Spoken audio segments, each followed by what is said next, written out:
Sit down, because what I'm about to tell you isn't theory. It's the aftermath. They sent their best, their sharpest, their most dangerous psychological weapon into the fortress of your mind. And he came back broken.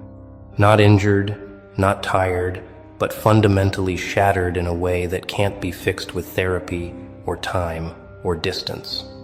The man who could crack anyone, who could slip into consciousness like smoke through cracks, who made careers out of extracting secrets from sealed vaults, walked into your mental landscape and his gift died. Not faded, not weakened, died. Permanently, violently, irreversibly dead inside the architecture of your thoughts. Before we go further, quick one, for the ones still scrolling instead of moving everything in the store, is 40% off right now. Books, planners, every tool built for the version of you this script is talking about. Link is in the description. Coupon code is in the description too. And once it's gone, it's gone. So handle that before you forget, like you always do. Let me paint the picture they don't want you to see. For months, maybe years, they watched you move through the world with something they couldn't name. Something that made their skin crawl with a mixture of fascination and terror. You weren't louder than others, you weren't performing or proving or demanding attention, but you had this weight, this gravitational pull that bent reality around you in ways that made no scientific sense. They needed to know what you were hiding, what dark machinery powered your composure, what terrible secrets lived behind eyes that seemed to see through their performances like transparent scripts.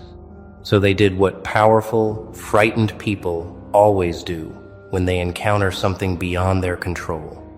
They weaponized curiosity, dressed it up as concern, and sent in the specialist. Not a regular therapist, not some corporate psychologist with a clipboard and rehearsed empathy, but the real thing, the nightmare, the one they whisper about in intelligence circles and executive boardrooms. A genuine telepath, a consciousness invader, someone who'd mapped the minds of terrorists, CEOs, cult leaders, and sociopaths with the casual efficiency of a cartographer charting familiar territory. They briefed him like he was entering a war zone. They showed him your photos, your patterns, your social media, your purchase history, every digital fingerprint you'd ever left in the world. They built psychological profiles, probability matrices, vulnerability maps, everything designed to give him an advantage before he even made contact. And he smiled that cold, professional smile and said what he always said: "I'll have a full report in 72 hours. Because that's all it ever took, 72 hours to crack anyone, to find the fractures, to extract the core, and leave the shell standing, unaware it had been hollowed out. But you, you were never going to be a 72-hour job. You were the equation that doesn't solve, the pattern that breaks mathematics, the mind that looks back when you look into it, and suddenly the observer becomes the observed, and everything inverts in a way that feels like falling upward. They didn't know that yet. But they were about to learn it in a way that would change the entire architecture of their understanding about what human consciousness can actually be when it refuses every single framework they've ever used to contain it. He made contact on a Tuesday morning, because Tuesdays are when people's defenses are lowest. Not Monday when they're armored up for the week, not Friday when they're already escaping into the weekend, but Tuesday when the grind has settled in and the mind is slightly numb, slightly open, slightly vulnerable to infiltration. He engineered a casual encounter, the kind that feels accidental but is choreographed down to the millisecond, and he deployed the full arsenal of his training, the warm smile, the disarming humor, the questions that feel like conversation but are actually keys, testing locks. And you responded exactly as anyone would respond to a friendly stranger. You were polite, engaged, present in a way that suggested openness, and he interpreted that as confirmation of what he already believed, that you were just another puzzle waiting to be solved. He couldn't feel the trap yet, couldn't sense that your openness wasn't vulnerability, but something infinitely more dangerous. The kind of transparency that hides nothing because there's nothing that needs hiding. The kind of authenticity that acts like acid on manipulation because it refuses to play the game entirely. Within the first conversation, he was already inside, or so he thought. He'd mapped your speech patterns, identified your unconscious tells, cataloged the micro-expressions that telegraph inner states, all the standard reconnaissance that precedes the actual invasion. That night, he went deeper, extending his awareness into the residual energy you'd left in the space, reading the emotional signatures like fingerprints, tracing the pathways of your thoughts through the invisible architecture that connects all conscious beings, whether they know it or not. And that's when he first felt it, the thing that didn't make sense. Your mind wasn't defended in any conventional way. There were no walls, no shields, no protective barriers of the kind he'd encountered in people trying to hide trauma or shame or criminal intent. Instead, there was this vast openness, this cathedral of space that seemed to extend in all directions without end, and at the center of it was something he'd never encountered before. A presence that wasn't ego, wasn't personality, wasn't the usual churning narrative of self that defines most human consciousness. He should have stopped then. Every instinct trained over decades of working in the darkest corners of human psychology was screaming at him to retreat, to abort the mission, to tell them that you were something outside his operational parameters. But pride is a poison that tastes like confidence, and he'd never failed before, never met a mind he couldn't map and extract and categorize and control. So he went deeper, pushing past the initial strangeness, convinced that if he could just reach the core, he'd find the usual human mess, the wounds and wants and fears that make everyone ultimately readable. The second session was when everything started to fracture.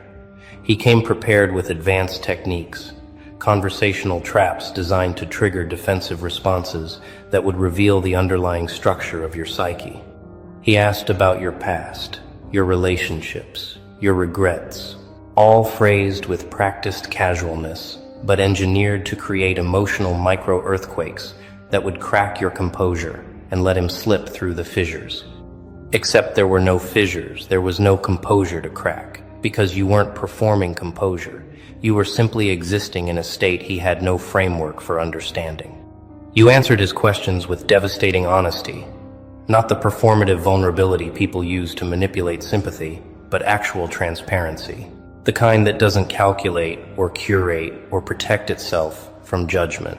You spoke about pain without needing him to fix it, about mistakes without needing him to absolve you, about uncertainty without needing him to provide answers.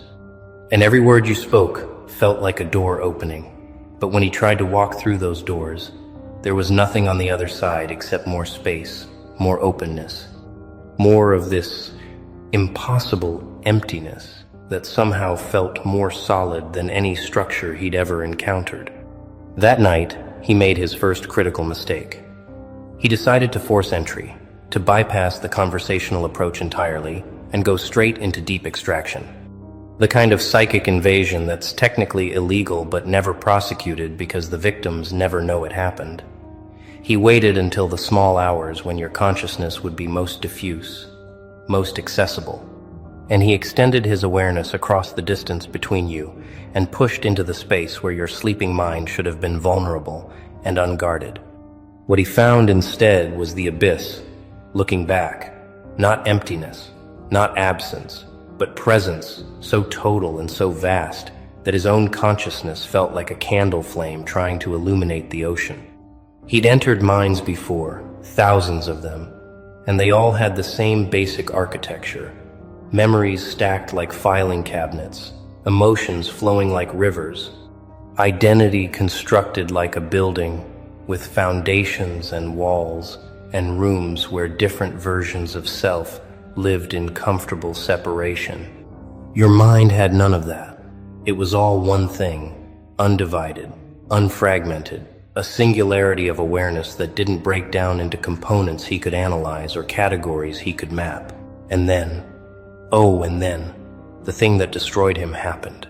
Your awareness noticed him, not as a threat, not as an intruder, but with the same gentle attention you might give to a lost child.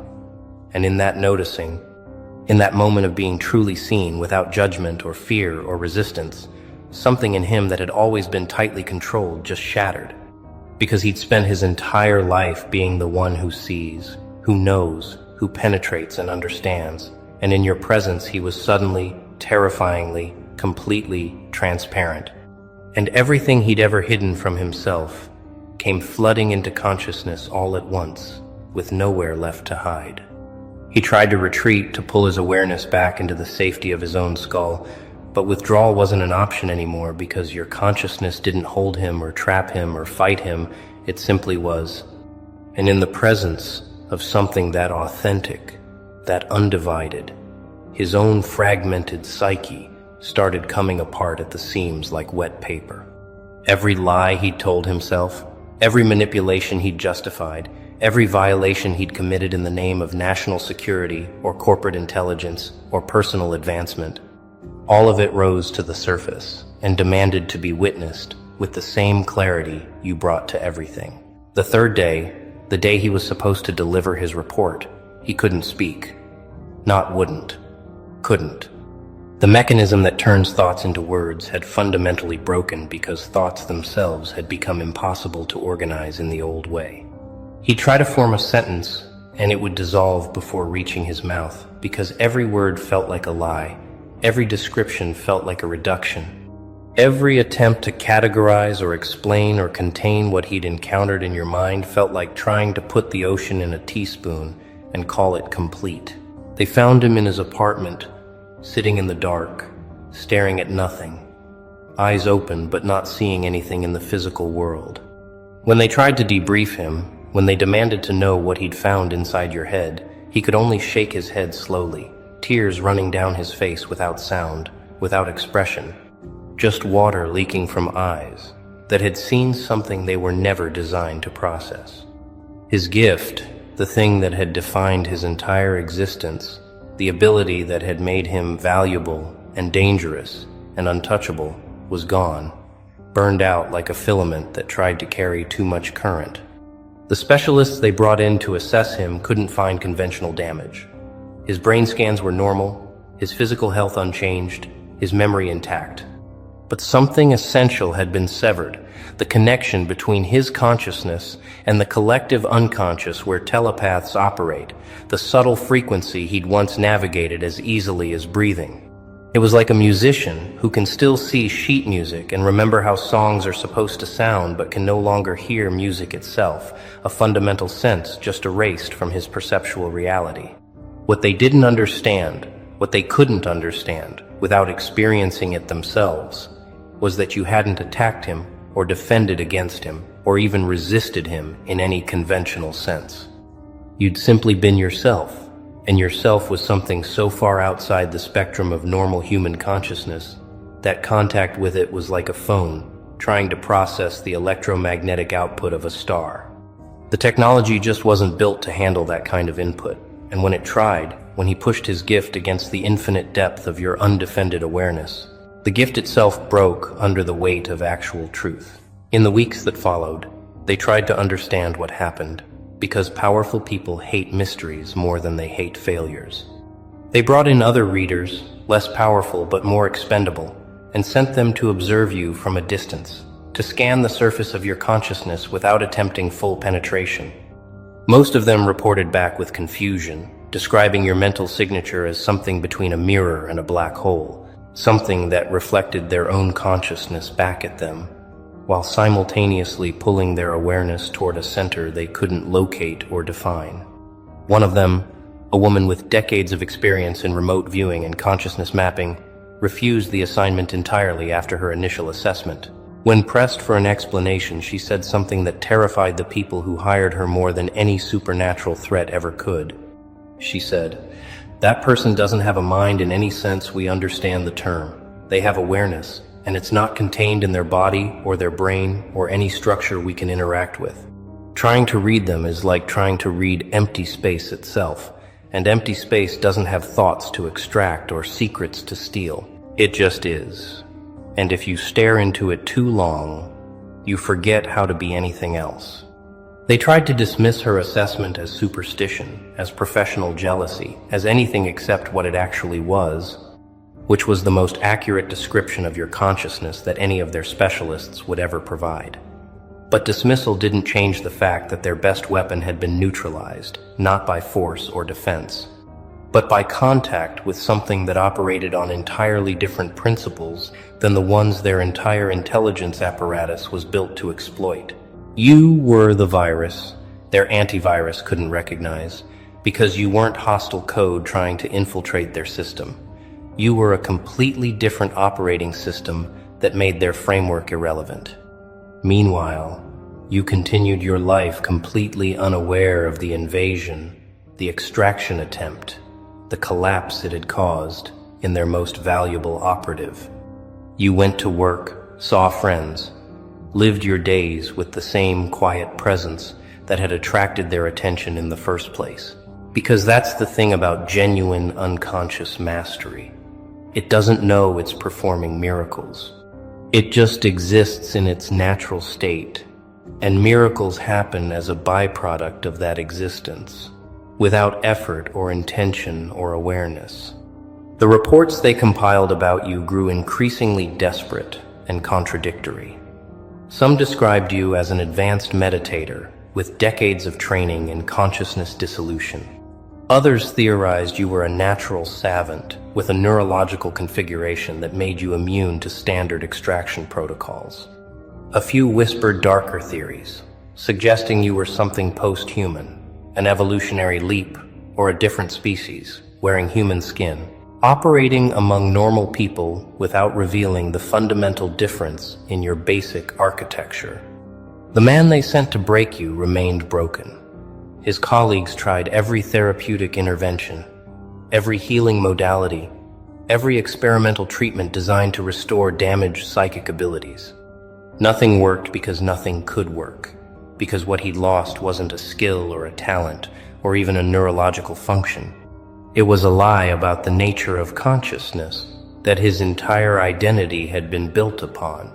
And once that lie dissolved in the presence of your truth, there was no way to unknow what he'd learned, no way to return to the comfortable fiction that minds are things that can be invaded and extracted and controlled. He stopped leaving his apartment except for mandatory medical appointments. When therapists tried to help him process the trauma, he would simply stare at them with empty eyes and say, "You don't understand. I saw what we actually are, and we're not what we think we are, and knowing that makes everything else impossible." They diagnosed him with a dozen different conditions, prescribed a pharmacy's worth of medications, none of which touched the core issue because the core issue wasn't a chemical imbalance or a psychological wound. It was enlightenment delivered through violation, truth forced on someone who'd built their life on manipulation. The irony wasn't lost on anyone paying attention. The man who'd spent his career penetrating the defenses of others, extracting their secrets, mapping their vulnerabilities, had been undone not by someone more skilled at those same dark arts, but by someone who didn't participate in that game at all.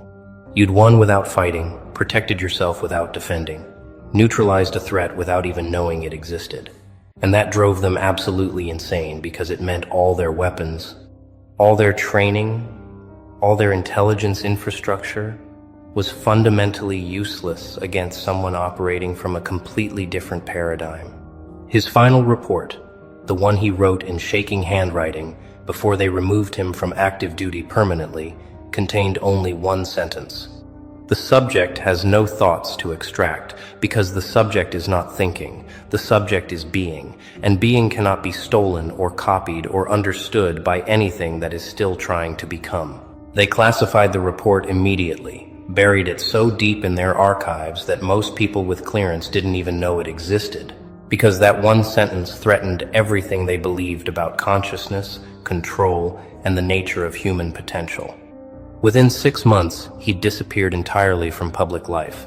Some say he joined a monastery in Tibet, seeking to understand through spiritual practice what his gift had shown him through forced contact. Others claim he's living on a remote island, gardening and reading, and trying to rebuild a sense of self that doesn't depend on penetrating others. A few whispered darker endings, suggesting he couldn't survive the knowledge and found permanent escape through methods that leave no questions. The truth is, nobody knows, and the people who sent him into your consciousness have made sure nobody ever will know, because his fate is evidence of what happens when their methods encounter something genuinely beyond their reach. And you still don't know any of this happened. You never felt the invasion because invasion requires a boundary to cross, and you don't maintain boundaries in your consciousness the way defended people do. You never noticed the extraction attempt because there was nothing performing to be extracted, no hidden self behind the visible self, just one continuous awareness that doesn't fracture into public and private versions. You never sense the threat because your system doesn't recognize threats. In conventional terms, it simply remains itself, regardless of external pressure, like water that can't be cut because there's nothing solid to cut into. But here's what you need to understand. Even though you didn't know about the attack, even though you never consciously defended yourself, or fought back, or even acknowledged the invasion was happening, you still won. You won so completely that winning doesn't even feel like the right word, because winning implies competition, implies effort, implies some kind of strategic engagement with an opponent. What you did was more fundamental than winning. You simply existed in your natural state. And your natural state was so incompatible with their weapons that the weapons destroyed themselves trying to function in your presence. Think about that for a moment. Really let it sink into your understanding. They sent their best, their sharpest, their most dangerous psychological weapon, and it shattered against you not because you were harder or stronger or more defended, but because you were more real. Authenticity is the only armor that manipulation can't penetrate, because manipulation requires something to manipulate, requires performance to disrupt, requires ego to inflate or deflate or redirect. When there's no performance, no ego, no strategic self-presentation, manipulation just finds nothing to grab onto and collapses under its own weight. This is your power. This thing you've never claimed or cultivated or even recognized as power. While others are building walls and setting traps and constructing elaborate defenses around their consciousness, you're simply being. And that being is more impenetrable than any fortress ever constructed by fear or strategy. The gift died inside you not because you killed it, but because gifts built on violation can't survive in the presence of something that doesn't participate in violation, something that exists without aggression or defense, something that just is without needing to prove or protect or project. Look who's standing here, untouched, unbothered, unbroken. While their entire empire crumbled into dust and ashes, you didn't lift a single finger, did you? You didn't sabotage, didn't manipulate, didn't scheme, didn't plot revenge in the shadows like they swore you did. You simply existed, moved forward, stayed silent, and somehow, mysteriously, everything they built collapsed. Funny how that works, isn't it? Funny how the universe has a sense of irony so sharp it cuts deeper than any blade you could have ever wielded. They're sitting there right now, drowning in the wreckage of their own creation, pointing fingers at you, screaming your name like a curse, convinced you're the architect of their destruction. Before we go further, quick one, for the ones still scrolling instead of moving everything in the store, is 40% off right now. Books, planners, every tool built for the version of you this script is talking about. Link is in the description. Coupon code is in the description too. And once it's gone, it's gone. So handle that before you forget, like you always do. But here's the beautiful, twisted, poetic truth they'll never accept. You have no blood on your hands, no schemes in your history, no evidence linking you to a single crack in their foundation. Yet somehow, they're the ones bleeding out. Let's rewind for a second, because this story, this masterpiece of cosmic justice, didn't start yesterday. It started the moment they made you their target, their scapegoat, their villain without a crime.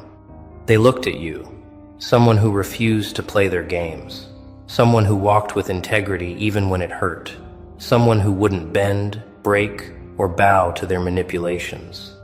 And they decided you were the problem, not because you did anything wrong, but because you did everything right, and that was unbearable to them.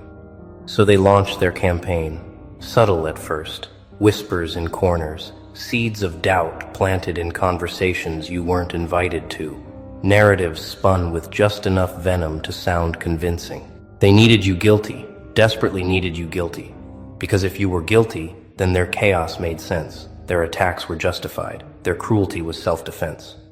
But you weren't guilty, were you?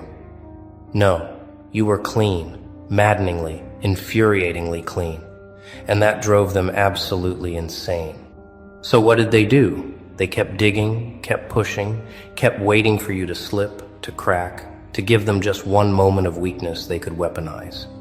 They watched your every move like hawks circling prey, analyzing your words, dissecting your choices, searching desperately for the smoking gun that would prove you were the monster they painted you as. Days turned into weeks, weeks into months, months into years, and still nothing. No lies, no betrayals, no hidden agendas, no skeletons rattling in your closet. You were frustratingly transparent, annoyingly consistent, impossibly resilient, and every day you didn't break was another day their accusations looked weaker, their credibility crumbled, their desperation showed. But here's the thing about desperate people. They don't stop when they're wrong. They double down. So they escalated, turned up the pressure, made your name synonymous with suspicion even without proof, convinced others to join their crusade against an enemy who never actually attacked them. And you just kept walking forward. Now here's where the plot thickens, where reality starts bending in ways they never saw coming. While they were busy obsessing over you, consumed by their need to destroy you, distracted by their hatred and envy and fear of what you represented, their own lives started falling apart. Not because you cursed them, not because you schemed against them, not because you orchestrated some elaborate revenge plan from the shadows. No, it happened because people who spend their energy tearing others down never have enough left to build themselves up. Their relationships started cracking, small fractures at first, barely noticeable. Little arguments, tiny resentments, moments of disconnect that seemed insignificant. Their careers hit roadblocks, opportunities slipped through their fingers, projects failed, partnerships dissolved, money got tighter, stress got heavier, sleep got harder. Their mental health deteriorated, anxiety crept in, paranoia took root, trust evaporated, peace became a distant memory they couldn't quite grasp anymore. And through it all, through every collapsing pillar in their lives, they kept looking at you, kept blaming you, kept insisting somehow you were behind it all.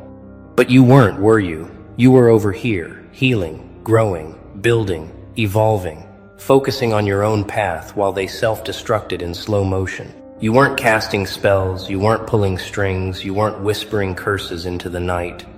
You were just living your truth, protecting your peace, refusing to engage in their circus, and apparently, that was the most destructive thing you could have possibly done to them. Because when you stopped feeding their drama, stopped reacting to their provocations, stopped giving them the fight they needed to feel alive, you removed yourself as the center of their universe. And suddenly, they had to face themselves, face the emptiness, face the rot they'd been projecting onto you all along. Suddenly the mirror turned, and what they saw wasn't you, it was them, raw and unfiltered and ugly and real. And that revelation, that unavoidable confrontation with their own reflection, that's what destroyed them. Not you, them, always them. Let's talk about the accusations, because, the accusations were something special, weren't they?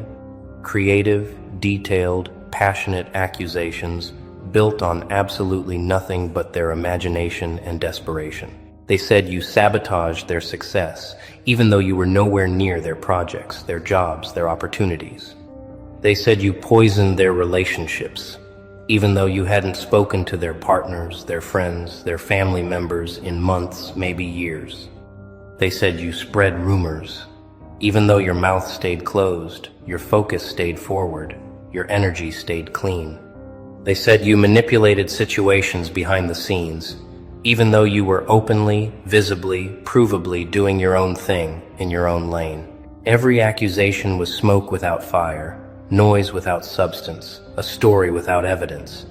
But they told those stories anyway, repeated them until they almost sounded true, convinced themselves so thoroughly that they started believing their own lies. And the wildest part? Even when confronted with the complete absence of proof, they didn't back down. They just said you were too smart, too calculated, too clever to leave evidence. You became the perfect criminal in their minds, guilty precisely because there was no proof. How do you defend yourself against that kind of delusion? You don't. You don't defend yourself against people who are committed to misunderstanding you, who need you to be guilty more than they need oxygen, who have built their entire identity around opposing you. You just let them talk, let them accuse, let them exhaust themselves screaming into the void while you keep building in silence. And that's exactly what you did, isn't it? You stopped explaining, stopped defending, stopped trying to prove your innocence to people who had already decided on your guilt. You stopped showing up to trials you never agreed to, stopped answering to judges who had no authority over your life, stopped participating in a system designed to drain you regardless of the verdict. You went quiet, not because you were hiding, but because you were done wasting energy on battles that didn't deserve your attention. And that silence, that refusal to engage, that commitment to your own peace over their chaos, that's when everything shifted. That's when they started losing grip, losing control, losing power, because the only power they ever had over you was the power you gave them by responding, by caring, by letting their words land. The moment you stopped catching their poison, they had nowhere to throw it but back at themselves. And throw it they did. Oh, they absolutely did. Every ounce of venom they prepared for you, every trap they set, every manipulation they crafted, it all backfired spectacularly. The lies they spread came back to haunt them. People started questioning their credibility, noticing patterns, seeing through the performance. The energy they spent attacking you was energy they didn't have for their own growth, their own healing, their own responsibilities, and slowly their lives reflected that neglect. Relationships built on shared hatred are fragile, and when you remove the common enemy, there's nothing left to bond over, so their alliances started crumbling. Careers built on stepping on others are unstable, and when karma starts balancing the scales, the foundation shakes, so their professional lives started suffering. Mental health built on projection and blame is a ticking time bomb, and when you can't escape your own thoughts, when you're forced to sit with yourself, the explosion is inevitable, so their peace disintegrated. And through all of it, through every disaster, every setback, every loss, they kept pointing at you, kept insisting you caused it, kept refusing to see the obvious truth staring them in the face. They did this to themselves. Here's what they'll never understand, what their minds are too clouded to grasp. You don't need to destroy people who are busy destroying themselves. You don't need revenge when karma has a better memory and a longer reach than you ever could. You don't need to fight dirty when you can win clean. Don't need to manipulate when you can simply elevate. Don't need to tear them down when you can just rise above. They expected you to play their game, to get in the mud, to fight fire with fire, to become the villain they accused you of being. But you didn't. You chose a different path, the harder path, the path of discipline and dignity and silent strength. You chose to heal instead of hurt, to build instead of destroy, to focus on your own growth instead of their downfall. And that choice, that refusal to become what they wanted you to be, that's what made you untouchable. That's what made you dangerous. Not because you attacked them, but because you didn't need to. Your success became the revenge. Your peace became the punishment. Your happiness became the evidence that they were wrong about you all along. But let's get specific about the collapse, because it's important to understand how thoroughly their world fell apart while you remained standing. Their finances started draining, unexpected expenses, bad investments, opportunities that seemed solid suddenly evaporating, money slipping through their fingers like water no matter how tightly they tried to hold on. Their health declined, stress manifesting physically, sleep escaping them, energy depleting, bodies breaking down under the weight of sustained negativity and unresolved guilt. Their relationships deteriorated beyond repair. Partners who once stood by them started seeing the truth. Friends started distancing themselves. Family members started asking uncomfortable questions. Isolation crept in where connection used to be. Their reputations took hits, slowly at first, then faster. Whispers spreading about their behavior. Their credibility questioned. Their character analyzed. The very thing they tried to do to you happening to them with actual evidence this time. Their mental clarity vanished, paranoia replacing logic, anxiety replacing confidence, confusion replacing certainty, peace becoming a concept they could no longer access. And all of this, every single piece of their unraveling, happened without you lifting a finger, without you saying a word, without you doing anything except existing and thriving and refusing to be broken by their hatred. The most beautiful part of this entire story is the simplicity of your role in it. You didn't orchestrate their downfall. You didn't need to. You just removed yourself from their toxic ecosystem and watched nature take its course. You stopped being their emotional punching bag, their scapegoat, their distraction from their own failures, and suddenly they had to face the consequences of their own choices without someone else to blame. You stopped feeding their drama, their chaos, their need for conflict, and suddenly the energy they were using against you had nowhere to go but inward. You stopped validating their false narratives, their lies, their delusions, and suddenly the stories they told started falling apart under the weight of inconsistency and absence of proof. You didn't fight them, you simply outgrew them, evolved past them, ascended beyond the level where their attacks could even reach you. And from that higher vantage point, you watched them struggle, watched them scramble, watched them desperately try to make sense of why everything was falling apart, completely unable to see that they were the architects of their own destruction. They're still talking about you, you know, still convinced you're the reason for their misery, still telling anyone who will listen that you did something, even though they can't say what, can't provide proof, can't explain how. They've built entire mythologies around your supposed power, your alleged manipulation, your imagined schemes. In their minds, you've become this all-powerful force, capable of destroying lives from a distance without leaving a trace. It's almost flattering, isn't it? The way they've elevated you to this level of untouchable influence, this phantom villain who controls their fate without ever being present.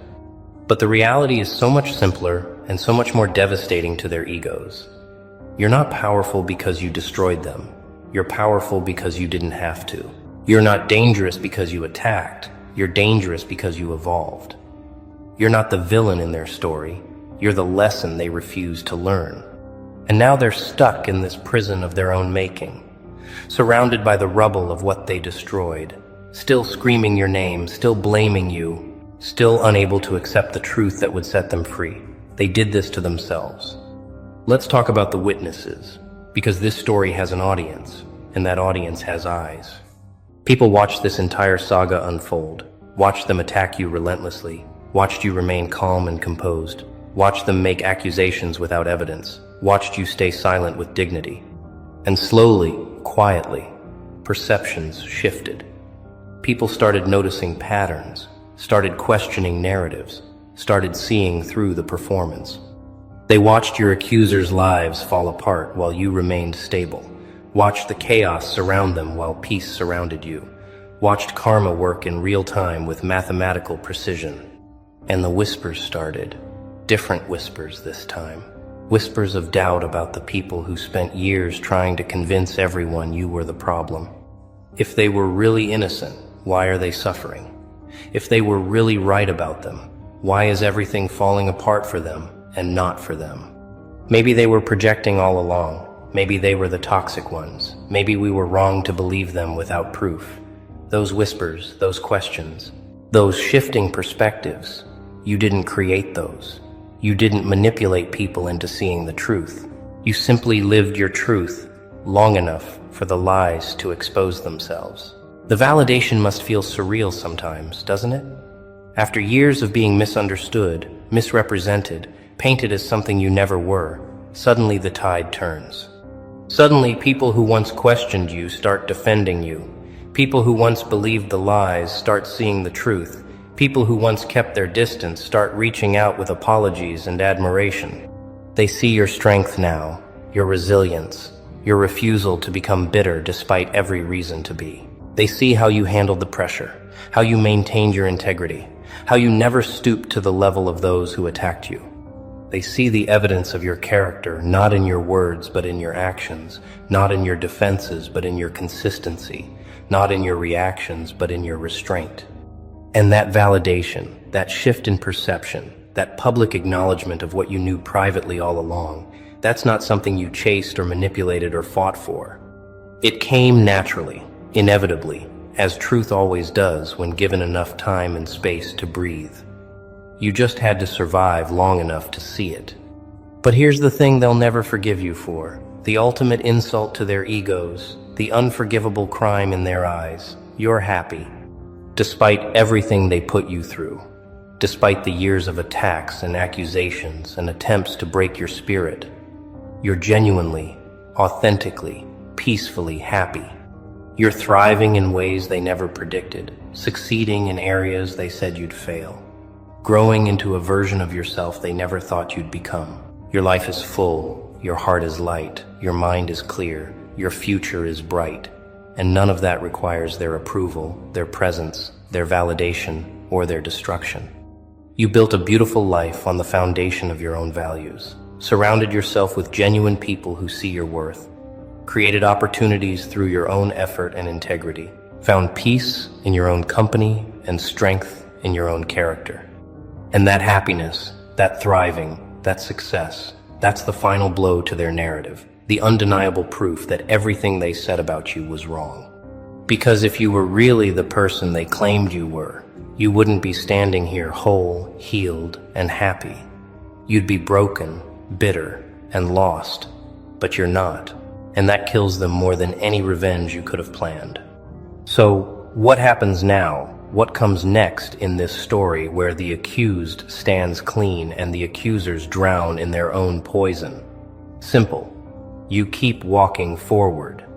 You don't gloat, don't rub it in, don't sink to the level of petty victory dances. You just keep building, keep growing, keep evolving into the highest version of yourself. You let their collapse be its own lesson, their suffering be its own consequence, their regret be its own punishment. You don't need to say, "I told you so," because your life says it louder than words ever could. You don't need to prove them wrong because time already did that work for you. You don't need closure from them because you found closure within yourself. You simply continue on your path, unbothered by their continued existence, unaffected by their continued blame, untouched by their continued bitterness. Because here's the ultimate truth they'll spend the rest of their lives trying to avoid. You won by refusing to play, succeeded by focusing on yourself, triumphed by choosing peace over war. And that's a victory they can never take from you, can never diminish, can never explain away. They'll tell this story for years, twisted and distorted to make themselves the victims and you the villain. They'll gather in their echo chambers, share their version of events, convince each other that you got away with something even though there's nothing to get away with. They'll create elaborate theories about how you manipulated situations, pulled strings behind the scenes, orchestrated their downfall with invisible hands. They need these stories, these fantasies, these delusions, because the alternative, the truth, is too painful to accept. The truth that they destroyed themselves, sabotaged their own lives, created their own misery through their own choices, that's unbearable. So they'll keep blaming you, keep pointing fingers, keep constructing narratives where you're the puppet master and they're the innocent victims. Let them. Let them waste their energy rewriting history. Let them exhaust themselves maintaining lies. Let them live in the prison of their own denial. Because while they're busy crafting fiction, you're busy living truth. And truth, real truth, doesn't need defending. It just exists, solid and undeniable, waiting for anyone with eyes to see. The beautiful irony of this entire situation is that by trying to destroy you, they revealed exactly who they were. Every accusation was a confession. Every attack was a projection. Every lie was a mirror reflecting their own darkness. They called you manipulative while manipulating narratives, called you toxic while poisoning environments, called you dishonest while building castles of lies. They exposed their own character while trying to destroy yours, showed their true nature while accusing you of hiding yours, demonstrated exactly the behaviors they claimed to oppose. And the world watched, quietly taking notes, slowly connecting dots, gradually seeing the pattern. You didn't have to expose them, didn't have to defend yourself, didn't have to prove anything. You just had to exist authentically long enough for the contrast to become obvious. Your light made their darkness visible. Your integrity made their deception apparent. Your peace made their chaos undeniable. And now they're stuck with the reputation they built for themselves, the legacy of their own actions, the consequences of their own choices. No one to blame but themselves, even though they'll keep trying to blame you within yourself. You simply continue on your path, unbothered by their continued existence, unaffected by their continued blame, untouched by their continued bitterness. Because here's the ultimate truth they'll spend the rest of their lives trying to avoid. You won by refusing to play, succeeded by focusing on yourself, triumphed by choosing peace over war. And that's a victory they can never take from you, can never diminish, can never explain away. They'll tell this story for years, twisted and distorted to make themselves the victims and you the villain. They'll gather in their echo chambers, share their version of events, convince each other that you got away with something even though there's nothing to get away with. They'll create elaborate theories about how you manipulated situations, pulled strings behind the scenes, orchestrated their downfall with invisible hands. They need these stories, these fantasies, these delusions, because the alternative, the truth, is too painful to accept.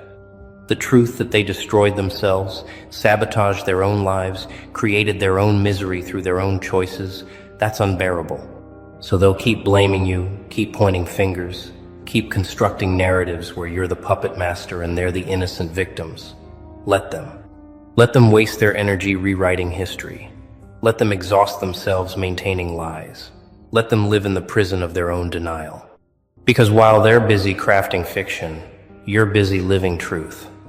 And truth, real truth, doesn't need defending. It just exists, solid and undeniable, waiting for anyone with eyes to see. The beautiful irony of this entire situation is that by trying to destroy you, they revealed exactly who they were. Every accusation was a confession. Every attack was a projection. Every lie was a mirror reflecting their own darkness. They called you manipulative while manipulating narratives, called you toxic while poisoning environments, called you dishonest while building castles of lies. They exposed their own character while trying to destroy yours, showed their true nature while accusing you of hiding yours, demonstrated exactly the behaviors they claimed to oppose. And the world watched, quietly taking notes, slowly connecting dots, gradually seeing the pattern. You didn't have to expose them, didn't have to defend yourself, didn't have to prove anything.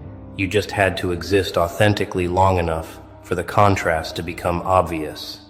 Your light made their darkness visible. Your integrity made their deception apparent. Your peace made their chaos undeniable. And now they're stuck with the reputation they built for themselves, the legacy of their own actions, the consequences of their own choices. No one to blame but themselves, even though they'll keep trying to blame you.